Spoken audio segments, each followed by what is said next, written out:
하나님의 말씀은 마가복음 1장 40절에서 45절의 말씀이 되겠습니다.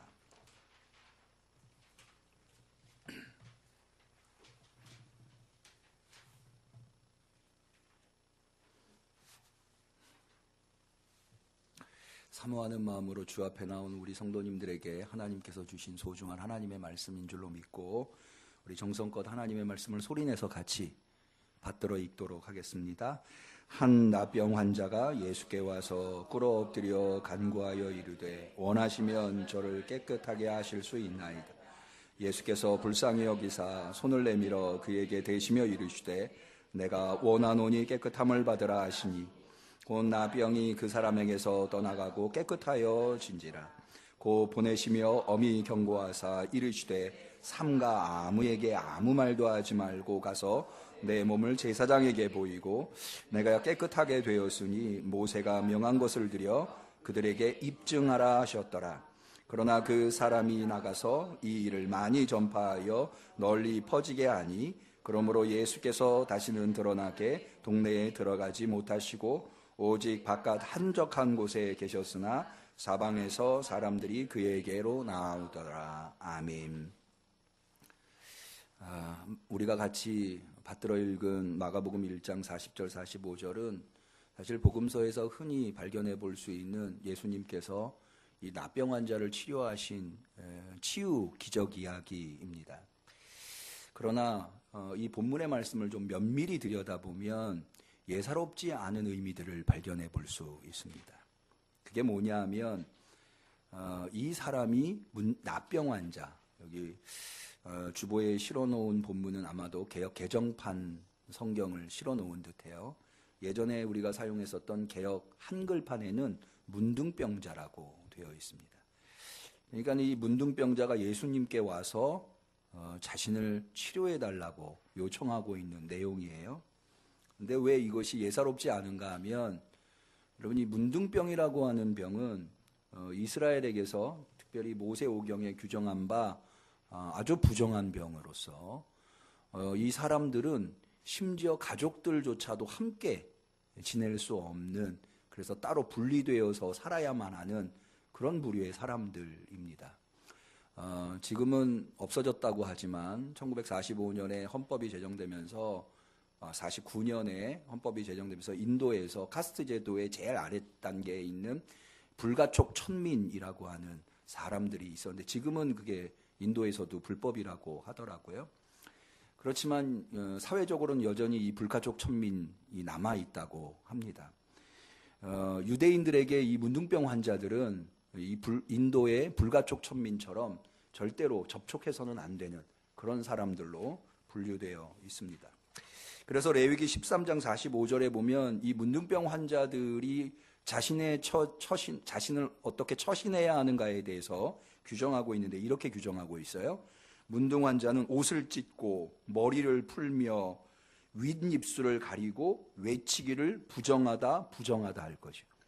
그러니까는 자기가 부정하다고 하는 것을 누군가 다가올 때 외쳐서 알려야 한다는 거예요. 그래서 혹시 모를 이 접촉을 피해야 한다는 거죠. 여기 보면 그렇게 부정한 상태인 것도 대단히 속상한 일인데, 그래서 나는 부정하다 외쳐야 되는 것도 굉장히 괴로운 일일 텐데, 저는 여기에서 레위기 13장 45절에 보면 그 외치는 것을 어떻게 하고 외쳐야 되는가 하면 윗입술을 가리고 외쳐야 된다는 거예요. 왜 그럴까? 아니 외칠 때 좀 더 소리를 잘 들리게 하려면 윗입술을 가려서는 안 되잖아요. 그런데 왜 윗입술을 가리고 외치게 할까? 제 생각에는, 뭐 정확한 건 아닙니다만 제 생각에는 추정컨대 이 외치다가 침이 튈 수 있잖아요. 그러니까 이것조차도 막아보려고, 침이 튀면 이 사람의 침이 묻은 것은 다 부정해져 버리니까, 그래서 윗입술을 가리고 나는 부정하다 외쳐야 되는 게 아닌가. 그 다음에 46절에 이렇게 돼요. 병 있는 날 동안은 늘 부정할 것이며. 이 사람은 부정의 근원이에요. 그가 부정한 즉 혼자 살되, 앞서 말씀드린 대로 가족이랑도 같이 지낼 수가 없어요. 진 밖에 살아야 돼요.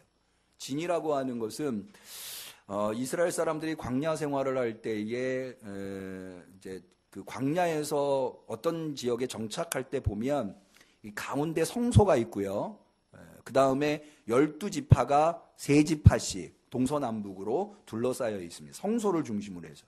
그래서 제가 알기로는 이 연대나 이대나 이 선교사님들이 세운 학교들은 그 캠퍼스의 중앙에 채플실이 있는 걸로 제가, 물론 지금은 뭐 워낙에 캠퍼스가 비대해져 가지고 중앙은 아니지만 맨 처음에 선교사님들이 세울 때, 그리고 뭐 서부 영화를 볼 때도요, 여러분 마을을 서부 개척 시대 때, 미국의 서부 개척 시대 때 마을을 세울 때 사람들은 자기 집부터 먼저 세우지 않고 마을 중앙에 교회를 세우고 그 교회를 중심으로 해서 마을을 형성하는 것을 볼 수가 있는데, 이게 바로 진입니다. 그런데 이 진이라고 하는 것이 대단히 중요한 이유가 하나님의 도우심과 구원과 은혜는 이 진 안에 머물러 있어요. 그래서 진 밖으로 쫓겨난다고 하는 것은 이 하나님의 구원의 범주 안에서 제외된다고 하는 의미입니다. 그러니까는 이 사람들은 하나님의 구원을 경험할 수 없는 거예요. 언제 죽을지 모르는, 사실 광야 같은 곳에서요, 하나님의 보호하심이 없이는 단 하루도 살아갈 수 없는 형편인 것이 바로 광야 아닙니까?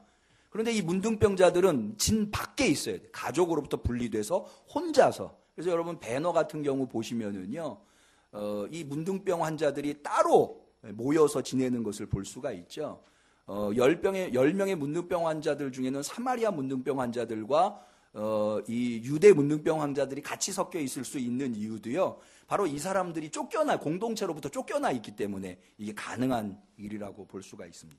이런 사람들이 바로 이런 위치에, 이런 의미에 있는 사람들이 바로 여기 지금 예수님에게 찾아 나온 납병 환자라고 하는 사람이라는 거죠.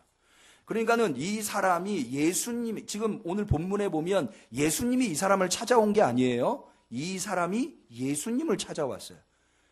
불가한 일입니다. 앞서 설명한 대로 절대 이러면 안 돼요. 이거는 레위기에 의하면 안 되는 일이에요. 그런데 찾아와가지고 예수님한테 꿇어 엎드립니다. 그러니까는 이것이 제가 앞서 말씀드린 대로 복음서에서 흔하게 발견되는 치유 이야기입니다만은, 그럼에도 불구하고 자세히 들여다보면 이것이 비범한 이야기일 수 있다고 하는 거예요. 그렇게 예수님한테 찾아 나와서 결국에는 이 납병 환자가 예수님으로부터 치료를 받는데요. 이 사람이 어떻게 이렇게 예수님한테 찾아 나올 수 있었을까? 바로 오늘 여러분들과 이 본문에서 좀 깊이 생각해 보고 싶은 주제가 바로 여기에 해당하는데, 그것은 뭐냐면 몰입이라고 하는 말입니다. 몰입. 그러니까는 이 납병 환자가 자기가 예수님한테 나와서 말을 걸면 안 되는 입장에 있음에도 불구하고 이 납병 환자는 예수님에게 몰입되어 있는 상태이기 때문에 이렇게 할 수 있는 가능성이 열려 있다고 하는 거죠. 제가 일전에 서울대의 황논문 교수님의 몰입이라고 하는 책을 읽고 많은 인사이트를 얻은 경험이 있습니다. 이분은 서울대의 재료공학부의 교수님이신데요. 여러분도 한번 읽어보시면, 특히 젊으신 분들이 읽어보시면 좋을 것 같은데, 이분은 자신의 경험을 통해서 이 몰입이 얼마나 중요한가에 대해서 이야기를 하는데요. 이분은 특별히 젊은이들한테, 요즘 젊은이들이 뭐 헬조선이라고 그래서 살아가는 것이 녹록하지 않고 직장을 얻기도 힘들고, 사실 오늘날 이 한국 사회에 취업하기가 매우 어렵다는 이야기를 하는데, 저는 물론 정치적으로도 이것을 잘 풀어내야 되겠습니다만은, 이 사회적인 흐름, 우리는요, 인류 역사, 농경 문화서부터 시작을 한다고 하면, 어떤 문화라고 이야기할 수 있는 인류 문화 한 10,000년 이 정도 잡는다고 하면, 그 10,000년의 세월 동안에 단 한 번도 경험해보지 못한 혁신적이고 혁명적인 사회로 향해 나아가고 있다. 이른바 4차 산업혁명 시대라고 하는 것을 모두 다 이제 이해하고 계십니다. 이 4차 산업혁명의 가장 선두주자가 AI, 인공지능이라고 하는 거죠. 그리고 드론이라고 하는 것, 3D 프린터, 이런 것들이 4차 산업혁명을 대표하고 있는데요. 그것들이 왜 우리에게 위협이고 패러다임의 전환인가 하면, 기존의 매우 좋은 그리고 안정적인 직업이라고 하는 직장이라고 하는 것이 그런 것들에 의해서 대치되고 있다는 거예요. 변호사님들은 어떠실런지 모르겠는데 가장 위협받는 직업군 중에 하나가 이 의사 약사라 하더라고요. 실제로 영국에서는요, 의사가 MRI를 판독할 때 오진할 수 있잖아요. MRI를 잘못 판독하면 AI가 경고를 보낸대요. 이게 번쩍번쩍 화면에 경고등이 뜨게끔 만든대요. 다시 진단하라고. 그래서 인간의 오진율은 인간의 진료의 정확도는 한 70% 되는, 그러니까 10명을 진단하면 30%는 오진이 나올 수 있는 거예요. 그런데 AI의 오진율은요, 거의, 그러니까는 진단의 정확도가 90% 이상이라 하더라고요. 만약 그렇다면 여러분, 우리가 그것이 객관적으로 증명이 되고 그 많은 데이터들이 쌓인다면 우리는 누구한테 진료를 받겠어요? 인간에게 진료를 받겠어요? AI. 그러니까는 여러분, 의사라고 하는 직종이 동서고금을 막론하고 얼마나 좋은 직업입니까? 사라지는 거예요. 의사보다 먼저 사라질 직업이 약사라고 그래요. 혹시 이 중에 약사? 제가 일전에 병원에서 이렇게 그 처방전을 받아가지고 약을 처방받았는데요. 약 봉투에 약 모양하고 이름하고 성분이 다 기록되어 있더라고요. 약사가 따로 필요 없어요. 어차피 약사는 처방대로 약을 진료하는 것일 뿐이잖아요. 거기에 다 뭐 부작용 같은 것들도 다 묘사되어 있으니까. 그러니까는 보세요. 이 사회가 과거에 좋은 직장이고 직업이었다라고 하는 것들이 점점점 사라지는 거예요. 그것들이 4차 산업혁명에 의해서 대치되고 있는 거예요. 그러니까는 사실 자꾸 그런 좋은 직장들이 사라지면서 그 직장을 얻으려고 하는, 그러니까 여전히 생각은 과거의 패러다임에 사로잡혀서 그 직장을 얻으려고 하는 사람들은 많고, 그것은 자꾸 줄어들고, 그러니까는 실업률이 늘어날 수밖에 없는. 사실 이미 좋은 직장을 점유하고 계신 분도 그게 언제까지 갈지는 아무도 장담을 못하는 거죠. 다행히 성직자는 AI에 의해서 대치될 확률은 굉장히 낮다. 그래서 우리 아들한테도 목사를 좀 시켜보려고 하는데 이 녀석이 말을 안 들어가죠. 어쨌든 그런 전혀 경험해보지 못한, 어떻게 보면 혁명적인 시대를 우리가 맞이하고 있는데, 이 서울대의 황논문 교수가 몰입이라고 하는 책을 쓸 때에 이분이 하는 이야기는 앞으로는 열심히 공부하거나 지식을 축적하거나 암기를 해서 뭔가를 이루는 시대는 지났다는 거예요. 앞으로 가면 갈수록 4차 산업혁명 시대에는 창의성이라고 하는 것이 대단히 중요하게 되고, 그 창의성은 어디에서 나오느냐? 몰입에서 나온다는 거예요. 그래서 이분은 젊은이들한테 이런 조언을 해요. 쉽게 어떤 일에 자기가 가지고 있는 직장, 요즘 젊은 사람들은 직장을 얻기도 힘들지만 얻은 다음에도 오랫동안 그 직장을 유지하지 못하는 경우들이 많다는 거예요. 이건 내 적성에 안 맞아. 그런데 이분이 권면하는 내용은 그 일에 완전히 몰입되어 있는 상태로 한번 그 상태를 이뤄보라는 거예요. 그게 완전히 몰입되어 있는 상태는 뭐냐면 자기조차도 잊어버리는, 그것밖에는 생각이 안 되는 거예요.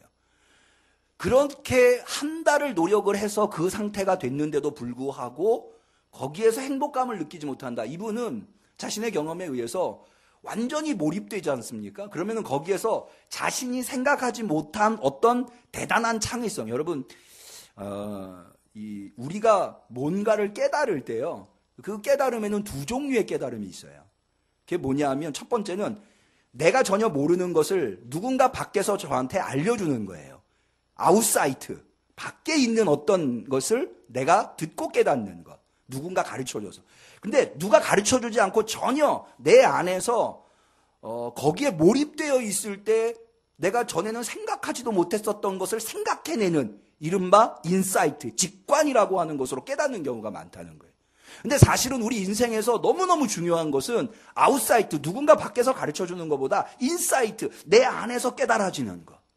근데 그걸 깨달으면은 그 깨달음을 통해서 인간이 얻을 수 있는 행복감이 대단하다는 거죠. 저는 여기에 굉장히 공감을 합니다. 왜냐하면 제가 사실 하나님의 말씀, 성경을 가지고 성도들한테 설교를 하려고 본문을 정하지 않습니까? 그럼 저는 성서신학을 전공했기 때문에 대부분의 본문의 기본적인 의미들을 알아요. 그래서 그 본문을 정하고 연구를 하다가 거기에 몰입되지 않습니까? 그러면 정말 전혀 생각하지도 못했었던 그런 의미들이 거기서 깨달아지는 거예요. 저는 그런 것들을 깨달을 때 얼마나 행복하고 감사하고, 이야, 내가 이걸 어떻게 알았을까? 야, 이걸 돌아오는 주일날 우리 성도들이랑 나누면 얼마나 좋을까? 우리 딸이 저한테 아빠는 목사 되게 참 잘했다고 이렇게 얘기를 하는, 저는 그런 행복감으로 사실은 젊은 나이에 목사가 돼서 오늘날까지 20년을 목회를 해오고 있는데요. 그 황론문 교수가 그 몰입이라고 하는 책에서 얘기하는 부분이 바로 그런 내용. 저는 오늘 본문에 이 나병 환자가 예수님한테 몰입되어서 예수님한테 나왔을 때 그에게서 놀라운 것을 발견해요. 그게 뭐냐 하면 그가 예수님한테 나와서 자기를 치료해달라고 할 때의 한 워딩, 그가 뭐라고 말하면서 예수님한테 말하는가 한번 보시자고요. 자, 40절입니다. 예수께 와서 꿇어 엎드려 간구하여 이르되 원하시면 저를 깨끗하게 하실 수 있나이다. 원하시면, 누가 원하시면? 예수님이 원하시면. 예수님이 원하시면 깨끗하게 하실 수 있나이다, 이렇게 이야기를 해요. 저는 이게 대단한, 이 몰입에서부터 온 이 사람이 고백한 대단히 중요한 고백이라고 생각을 합니다. 왜 그런가 하면, 여러분 한번 입장을 바꿔서 여러분이 나병 환자고 예수님한테 가서 나 좀 치료해 주세요라고 이야기하면 뭐라고 말씀하시겠어요? 아마도 자신이 치료받아야, 예수님은 꼭 나를 치료해 주셔야 된다고 하는 것을 예수님한테 각인시키기 위해서, 프레스하기 위해서 자신이 꼭 치료받아야 될 이야기를 얘기하거나 아니면은 단도직입적으로 예수님 나 좀 낫게 해주세요 이렇게 얘기하지 않겠습니까? 그런데 이 사람은 뭐라고 얘기했다고요? 원하시면 나를 깨끗게 하실 수 있나요? 그러니까는 이 사람이 얼마나 예수님에게 몰입되어 있는가라고 하는 것을 이 사람의 이 예수님한테 나와서 하는 말을 통해서 알 수 있는데, 이 사람의 몰입은요, 심지어 자기의 아픔, 여러분 이 나병이라고 하는 것이 얼마나 저주스러운 병인지 제가 앞서 설명을 드렸죠. 그것 때문에 예수님을 찾아 나온 거예요. 그런데 그것이 결국에는 예수님한테 몰입하게 되자 예수님에게 자기의 전 존재를 맡겨서 예수님의 처분에 자신을 맡기는, 여러분 만약에 이 나병 환자가 예수님한테 이렇게 했을 때 예수님이 그래? 나 안 원하는데? 그러면 어떡할 거예요? 그럼 이거는 아무것도 아닌 거거든요. 그러니까는 이 사람이 원하시면 나를 깨끗게 하실 수 있나이다 라고 말할 때는 이미 자신의 삶 전체를 예수님한테 던진 거예요. 예수님한테 몰입되어 있는 거죠. 그렇게 몰입되어 있으니까 예수님께서 어떻게 하시는가 한번 볼까요? 44절, 예수께서 불쌍히 여기사 손을 내밀어 그에게 대시며, 여러분 앞서 말씀드린 대로 나병 환자에게 손대는 사람은 아무도 없어요. 예수님이 환자를 치료하실 때 물론 손을 대기도 하지만 말씀으로도 얼마든지 치료하실 수 있어요. 이 나병 환자는 부정한 사람이기 때문에 손을 대는 방법으로 치료하지 않고 예수님이 얼마든지 말씀으로 치료하실 수 있는 상황이고 그럴 능력을 가지고 계십니다. 그럼에도 불구하고 예수님이 어떻게 하셨어요? 그에게 손을 대시며, 그리고는 이렇게 말씀하세요. 내가 원하노니 깨끗함을 받아라. 여러분 이 이야기를 들을 때 사실 상상도 못했었던 예수님의 손길이 자신의 더럽고 추한 몸에 닿을 때, 그리고는 예수님의 음성이 내가 원하노니 깨끗함을 받으라 라고 말할 때 이 사람이 얼마나 행복했을까요? 여러분들에게 조금 도발적일 수 있는 질문 하나를 던져볼게요. 여러분 신앙생활 하시는 게 행복하십니까? 여러분 신앙생활을 행복하게 의욕을 가지고 하시고 계시다면 참으로 다행입니다. 그러나 그러지 못한 그리스도인들이 많이 있는 것을 우리는 발견하게 돼요. 여러분 왜 우리는 그 좋은 신앙을 얻었음에도 불구하고 우리는 행복하지 않을까요? 어쩌면 우리가 행복하지 않은 것은 우리가 예수님에게 몰입하고 있지 않기 때문은 아닐까.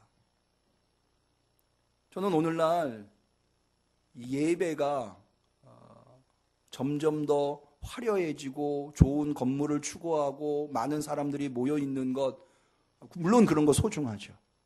그런데 거기에서 안타까움을 느끼는 것은 여러분, 우리가 예배드리러 나올 때 누구를 향해서 예배드리는 겁니까? 하나님이에요. 하나님이 안 계시면 그 예배는 얼마나 많은 사람이, 수십만 명이 모여 있다 하더라도, 아무리 좋은 건물에서 아무리 화려한 퍼포먼스를 하더라도 그건 예배가 아니에요. 그러나 아무것도 없이 광야에서 혼자 오직 하나님을 독대한다 하더라도 하나님이 거기 임재해 계시면 그만한 예배는 없는 거예요. 여러분, 예배에서 가장 중요한 요소는, 아니 나머지는 이것이 있고 난 다음이에요. 그것은 바로 하나님의 임재예요. 여러분, 얼마나 하나님한테 몰입해 계십니까? 여러분, 예배가 행복하십니까? 오늘 예배에 나오실 때 저는 여러분들이 너무너무 소중해요. 제가 이 자리에서 여러분들한테 말씀을 전할 수 있다는 게 얼마나 감사한지 몰라요. 여러분은 정말로 소중하신 분들이에요. 이 점심시간에 직장인들이 가장 하루 중에 귀하게 여기는 이 점심시간에, 그 시간을 쪼개서 주님 앞에 예배드리러 나오신 여러분들에게 너무나도 소중한 하나님의 말씀을 전할 수 있다는 것. 한 번은 이어령 교수님이 어떤 CBS 기자분하고 인터뷰를 하는데 그런 얘기를 하시더라고요. 과학은 말할 수 있는 것을 말하는 게 과학이고, 예술은 말할 수 없는 것을 다시 말합니다. 과학은 설명할 수 있는 것을 설명하는 게 과학이고, 예술은 설명할 수 없는 것을 설명하는 게 예술이고, 신앙은 설명해서는 안 되는 것을 설명하는 게 신앙이다. 저는 굉장히 공감이 되더라고요. 하나님은 사실은 설명해서는 안 돼요. 인간이 어떻게 하나님을 그것 자체가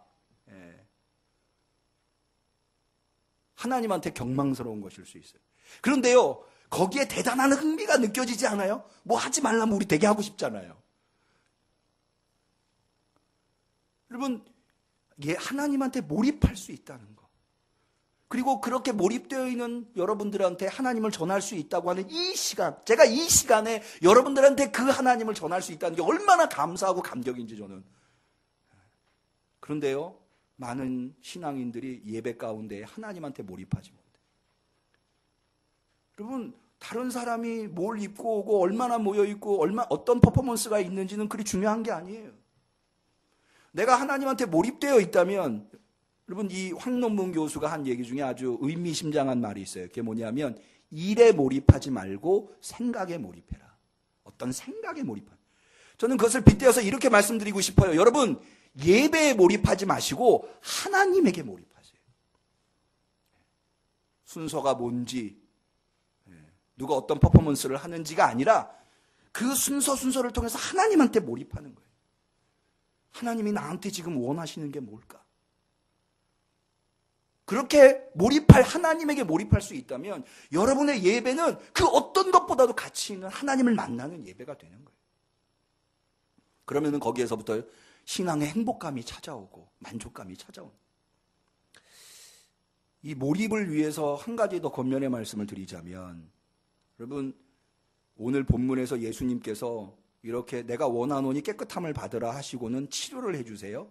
그러고 난 다음에 이 나병 환자, 치료받은 나병 환자한테 뭐라고 얘기를 하는가 하면, 엄히 경고하세요.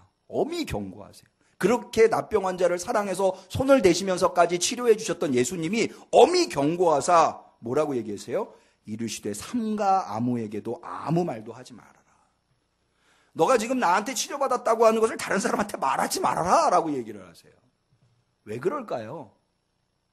여러분, 우리가 하나님한테 몰입할 때 우리가 경계해야 할 것, 엄히 경계해야 할 것 한 가지가 있어요. 그게 뭐냐면 자신의 욕망이에요. 자신을 과시하고 싶어하는 욕망. 예수님은 지금 그것을 엄히 경계하는 거예요. 여러분, 혹시 카페인 우울증이라고 아세요? 현대의 새로운 신조어인데 카페인 우울증.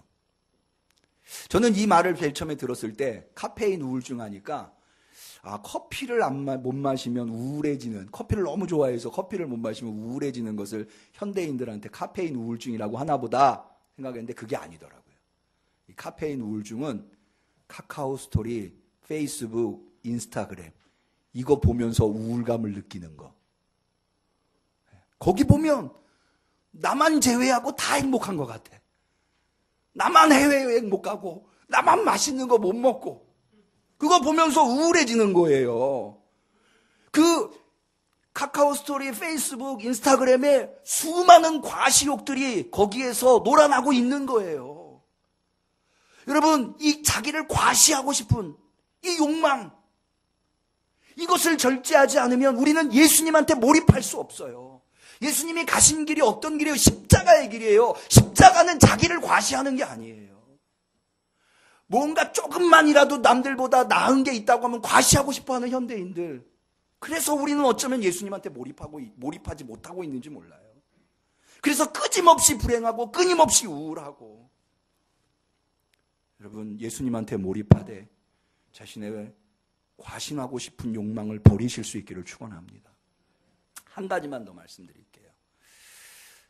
예수님께서 엄히 경계하셔서 아무에게도 말하지 말라고는 하시되, 그러나 제사장에게 가서 네 몸이 깨끗해진 것을 보여서 증명하라고 하세요. 저는 이 말씀이 대단히 중요하다고 생각해요. 왜 그런가 하면 바로 이 지점이, 이 스팟이 사회의 이 세상에서 하는 치료와 우리 기독교의 치료의 구별점, 저는 이것을 회복 넘어 회복이라고 이름을 붙여보고 싶은데요. 예수님의 회복은요, 단순히 아픈 육신, 이 탄소로 이루어진 이 육체가 회복되는 것을 넘어서서 이 사람이 지금 납병 환자보다도 더 이 사람한테 치명적인 이 납병이라고 하는 것이 저주 같은 이유가 뭐냐 하면, 인간은 사회적 동물이에요. 가족을 떠나서 산다는 것은 너무너무 고통스러운 일이에요. 자기가 아는 모든 사람들과 분리되어서 혼자 지낼 수밖에 없다고 하는 것은 살아있으나 죽으니만 못한 삶이에요. 그런데 이 사람이 육신적으로 치료받은 것을 넘어서서 예수님은 이 사람의 가족과 사회성을 회복시켜주고 싶어 하시는 거예요. 여러분, 의사가 우리의 육신을 치료하면 그만이지, 그것을 넘어서 그 사람의 하나의 인격이 회복되고 가정이 회복되고 삶이 회복되는 것까지 보나요? 안 보잖아요.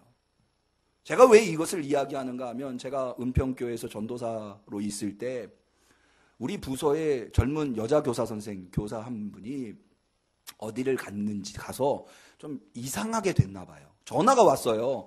전도사님, 그때는 전도사님, 어느 선생님이 지금 이상합니다. 귀신 들린 것 같습니다. 빨리 좀 교회에 오세요.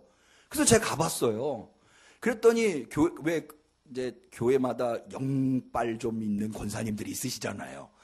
기도실에다가 그 젊은 여선생님을 가운데 놓고 한 10여 명의 권사님들이 둘러서가지고 막 이게 뭐 귀신을 이렇게 축기를 하고 있는 거예요. 귀신 내쫓는 거. 근데 제가 보니까 막 눈을 찌르더라고요, 이 권사님들이. 그래가지고, 저 눈은 왜 찌르는 겁니까? 그랬더니, 눈에 마귀가 들어갔대요.